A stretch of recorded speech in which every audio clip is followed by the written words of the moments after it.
بسم اللہ الرحمن الرحیم۔ پیارے بچوں السلام علیکم۔ امید ہے کہ آپ سب خیریت سے ہوں گے۔ میں ہوں آپ کا معلم محمد اسامہ انس۔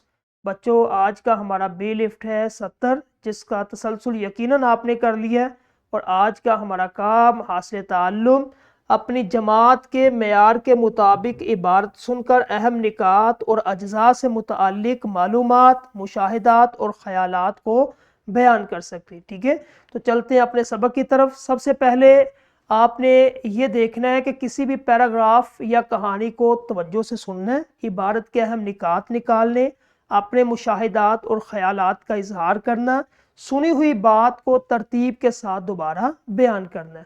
تو کوئی بھی چیز آپ سن کے اس کا جواب دے سکتے ہیں، تو اچھے سامع کے لیے یہ 4 خوبیاں ہونی چاہیے اس کے اندر، تب وہ ایک اچھا سامع ہوگا اور اپنی معلومات مشاہدات کو بیان کر سکے گا۔ ٹھیک ہے، خاموشی کے جب دوسرا بول رہا ہو تو خاموش رہنا آپ نے۔ ٹھیک ہے، بولنے والے کی طرف دیکھنا، توجہ، اس کو الفاظ کے ساتھ ساتھ ان کے مطلب پر غور کرنا، اہم الفاظ کو ذہن نشین کرنا یا کاغذ پر لکھنا۔ ٹھیک ہے، اس کے بعد پر اعتماد اظہار، اپنے خیالات، احساسات اور معلومات کو دنیا تک پہنچانے کا فن۔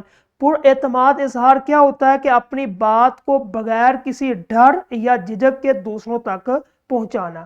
اب اظہار کے 3 اہم ستون ہیں: معلومات جو حقائق ہم جانتے ہیں، احساسات جو ہم محسوس کرتے ہیں، خیالات جو ہم سوچتے ہیں۔ ٹھیک ہے، خود اعتمادی سوال یعنی کہ کیوں ضروری ہے؟ سب سے پہلا کہ اپنی ضرورت کو بہتر طریقے سے سمجھانے کے لیے، دوسروں کے سامنے اپنا موقف درست ثابت کرنے کے لیے، دوستی اور سماجی تعلقات کو مضبوط بنانے کے لیے۔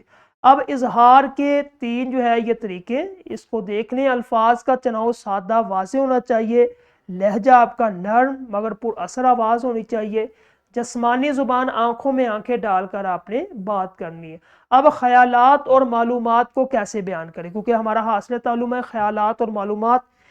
سب سے پہلی چیز کہ پہلے بنیادی بات بتائیں پھر تفصیلی۔ دوسرے نمبر پہ اگر کوئی حقیقت بیان کر رہے ہیں تو بتائیں کہ آپ کو یہ کہاں سے معلوم ہوا۔ تیسرے نمبر پہ میرا خیال ہے، مثال اس کی یہ ہے کہ میرا خیال ہے کہ ہمیں اسکول میں زیادہ پودے لگانے چاہیے کیونکہ، اس طرح آپ نے اس کو بیان کرنا۔ ٹھیک ہے، احساسات کا اظہار کیا ہوتا ہے؟ پر اعتماد انداز اور غلط انداز۔ پر اعتماد انداز کیا کہ ایمانداری سے کہ میں کا استعمال کریں، کہ مثلا مجھے برا لگا جب۔ غلط کیا ہے؟ جذبات چھپانا یا الزامات لگانا کہ تم نے برا کیا، یہ غلط طریقہ ہے۔ ٹھیک ہے، احساسات کے ساتھ ضبط نفس، غصے میں بھی اپنی بات کو سکون سے بیان کرنا ہی اصل اعتماد ہے۔ اعتماد یعنی کہ جس کو انگلش میں کانفیڈنس کہتے ہیں، کہ اعتماد بڑھانے کی مشق کس طرح کریں؟